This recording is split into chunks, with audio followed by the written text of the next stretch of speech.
ustozimiz Akbar Zamonov batafsil aytganligi uchun bunga bir to'la to'xtalishni lozim deb topmadim.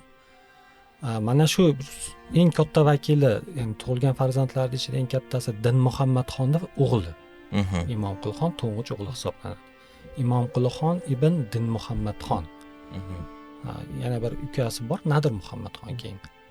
Endi Imomqulixon haqidagi dastlabki manbalardagi ilk ma'lumotlarni biz aynan 1598-yilda uchratamiz.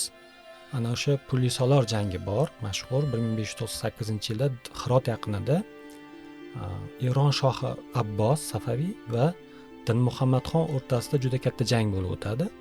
Mana shu jangda Din Muhammadxon og'ir yaralanib va keyinchalik mana shu jangda vafot ham etadi.